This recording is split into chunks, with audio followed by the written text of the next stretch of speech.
We call him Frankenstein, yet the creature never had a name, only the unbearable burden of being abandoned the moment he opened his eyes. Before he became the electrified horror legend, he was simply the most miserable being ever stitched together.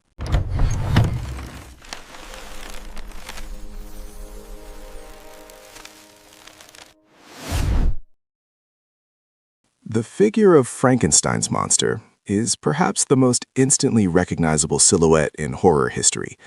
Defined by stitches, a blocky head, and tormented eyes, he is the prototype of the tragic creature misunderstood by its creator. Yet, the monster we know from films is a vastly different entity than the highly articulate, profoundly desolate being found in Mary Shelley's original novel. This legendary figure transcends genre, embodying eternal anxieties about scientific hubris, parental responsibility, and the crushing cruelty of societal rejection. To understand the legend, we must first travel back to the literary origins that birthed this icon of Gothic fiction. The creation of Frankenstein was sparked by one of the strangest climatic events in history, the year without a summer.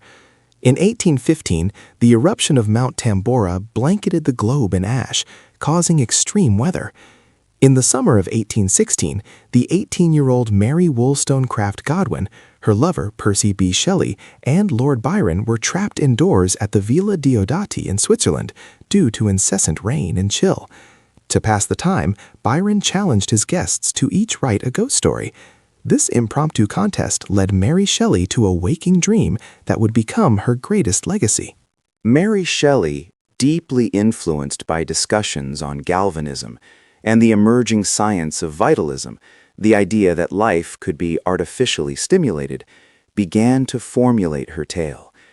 She recounted dreaming of a pale student of unhallowed arts kneeling beside the thing he had put together. The central image was the terror and immediate revulsion of the creator, Victor Frankenstein, as his creation stirred to life.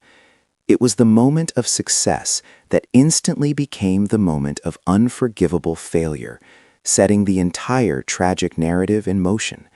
This dream was the foundational shock necessary to launch the complex exploration of hubris she intended. The novel, originally titled Frankenstein or The Modern Prometheus, was published anonymously in January 1818. Given this sophistication and controversial subject matter, many initially assumed the author was Percy B. Shelley, who had written the preface. The subtitle, The Modern Prometheus, is critical. It immediately framed Victor Frankenstein not just as a scientist, but as a mythical figure who steals the fire of creation, life itself, and suffers eternal punishment for his transgression. It was only in the 1831 edition, heavily revised, that Mary Shelley finally claimed authorship under her own name, solidifying her place in literary history. Victor Frankenstein is introduced as a man consumed by ambition, sacrificing everything, health, happiness, and moral standing, in the pursuit of artificial life. Unlike the cinematic versions, Victor is not driven by malice or mere scientific curiosity, but by a feverish desire to conquer death. He scavenges body parts from charnel houses and dissecting rooms, working in isolation and secrecy. Crucially, the novel never details the technical process of reanimation, focusing instead on the ethical vacuum surrounding the act. The process is secondary. The outcome, the living, breathing evidence of his transgression, is everything.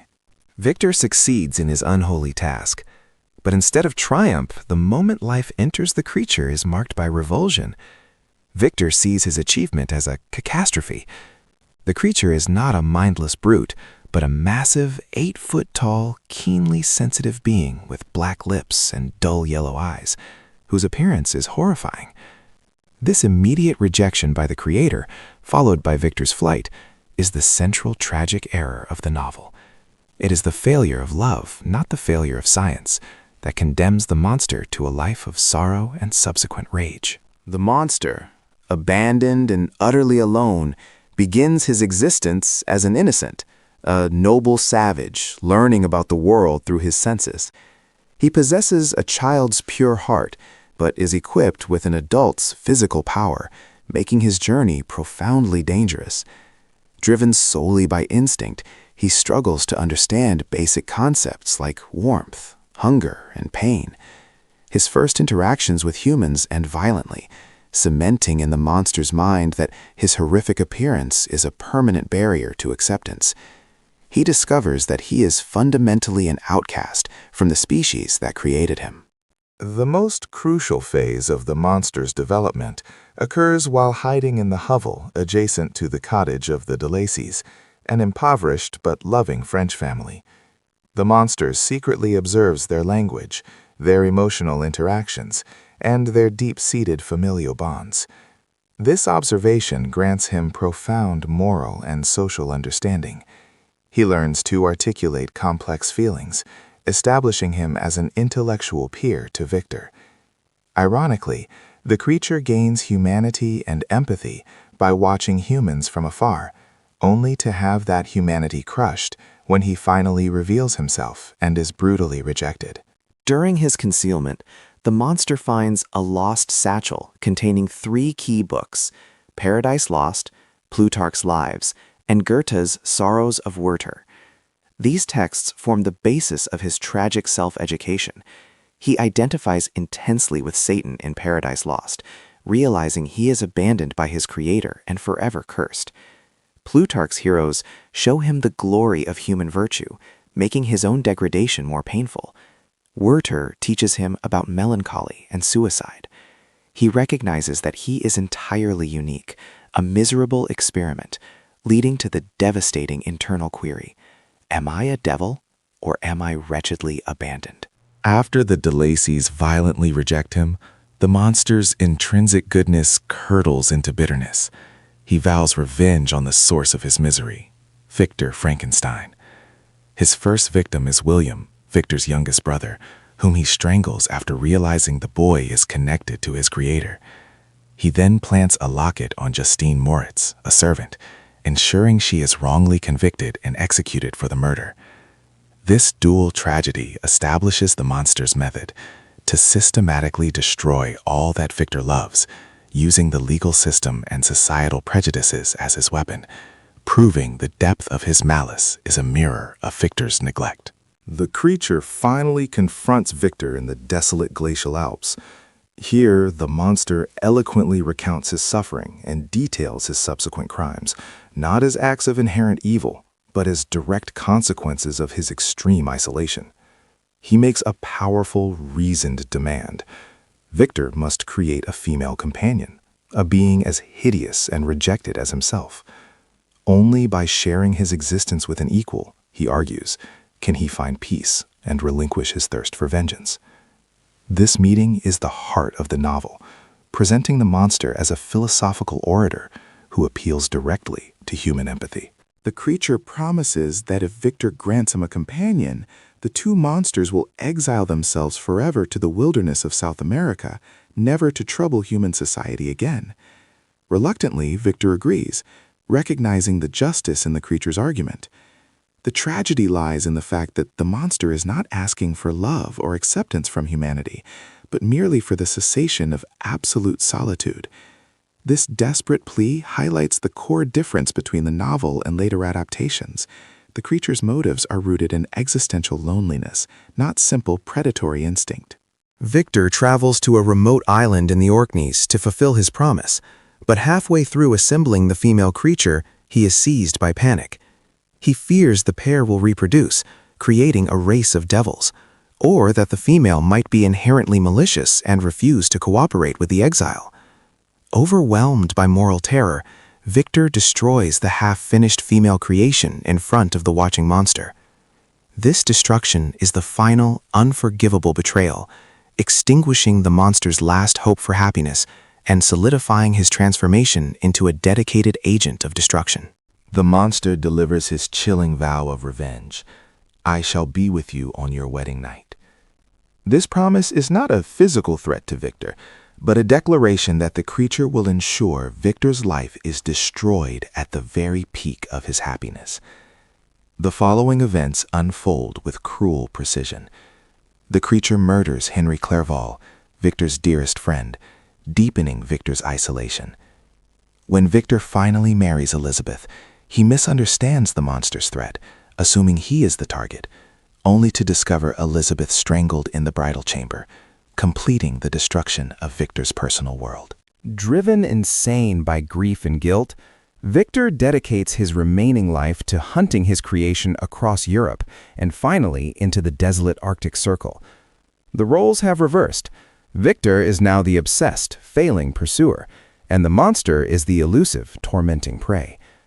Victor eventually encounters Captain Walton, to whom he dictates his history before dying from exhaustion and exposure, forever chasing his own failure.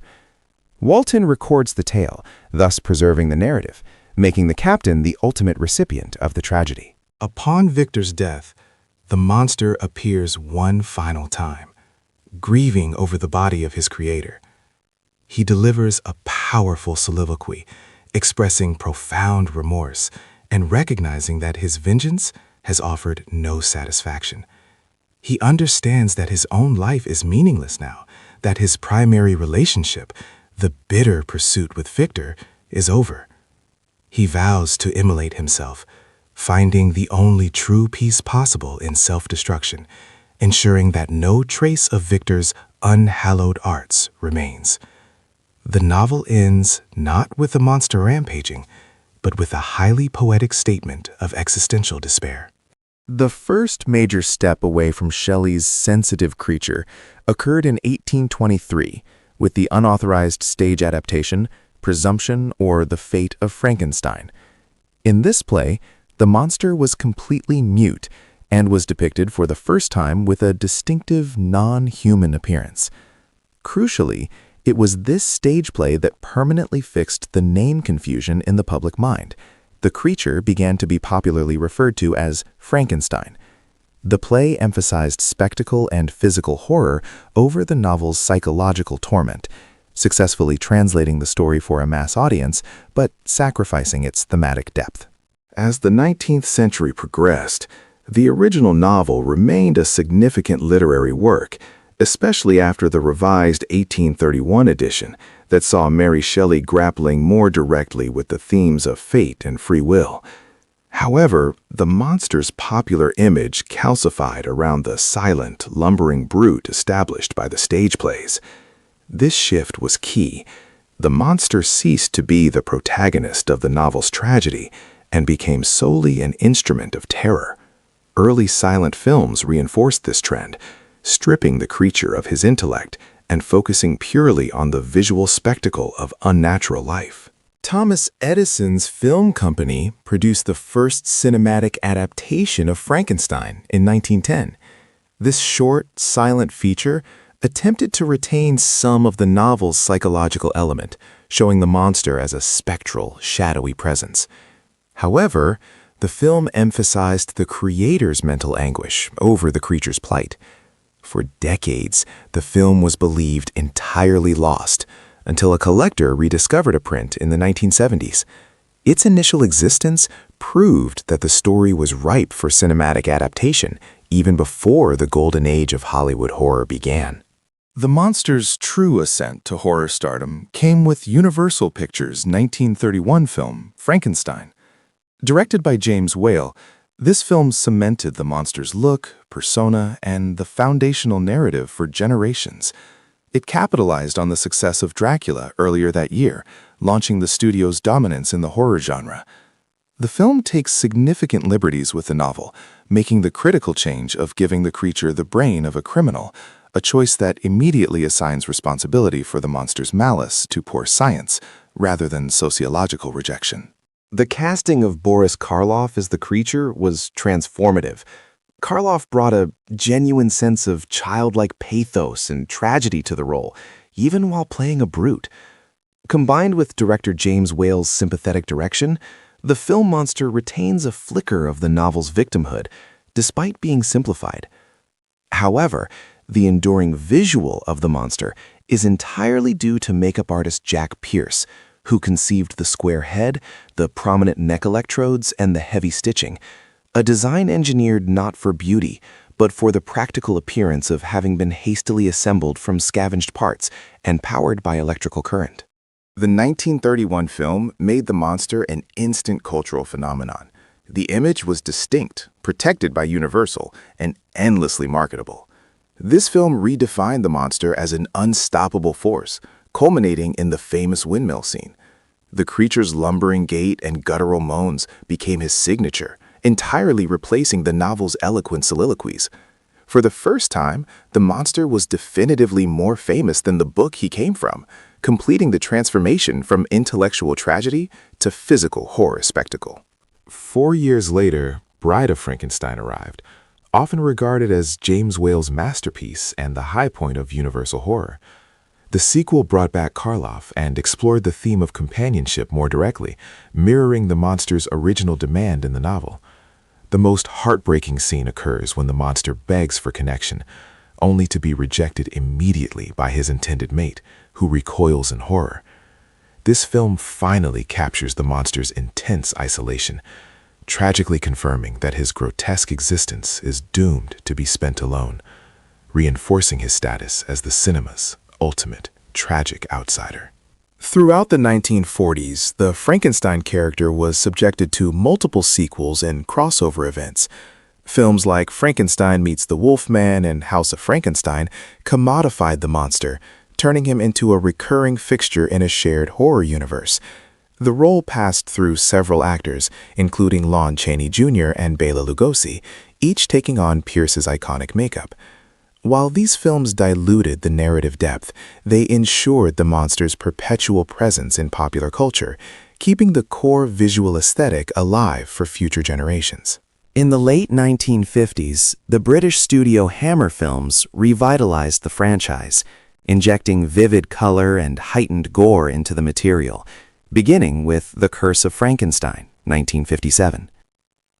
Peter Cushing's portrayal of Victor, now Baron Frankenstein, redefined the creator as the true monster, arrogant, cold, and entirely amoral. Hammer shifted the focus back to the creator's culpability, portraying Victor as a serial reanimator chasing immortality. Cushing's stern, surgical approach to Victor created a contrast to Karloff's gentle monster, cementing the scientist as the definitive villain of the story. The 1974 release of Mel Brooks' Young Frankenstein proved how deeply ingrained the iconography had become. The film, a brilliant parody, simultaneously paid loving tribute to the Universal era while satirizing its tropes. It succeeded because the public instantly recognized the visual cues, the sound effects, and the dramatic flair of James Whale's style. Young Frankenstein ensured the monster was not only a tragic figure or a horror villain, but also a staple of comedy, demonstrating the flexibility of his cultural footprint. In the late 20th century, Hollywood attempted to return to the source material with Kenneth Branagh's Mary Shelley's Frankenstein, 1994. This adaptation specifically sought to recapture the intellectual complexity and emotional torment of the novel, emphasizing the creature's high intelligence and articulate despair, mirroring the character's eloquent plea in the Alps. While the film was not universally loved, it represented a critical attempt to steer the narrative back toward the creator's moral failure and the monster's existential tragedy, reclaiming him from pure pulp horror. 2 centuries after publication, the most common error persists, referring to the creature as Frankenstein. Yet this error itself carries a hidden truth. By conflating the creator and the creation, the public unconsciously acknowledges that the two are inseparable. The tragedy is that the scientist's name is permanently soiled by his creation's actions, and the monster's identity is permanently defined by his maker's rejection. They are eternally bound by the catastrophic act of birth and the subsequent moral decay. Today, Frankenstein remains one of the most adapted and referenced characters in global media, appearing in comics, video games, and countless film projects.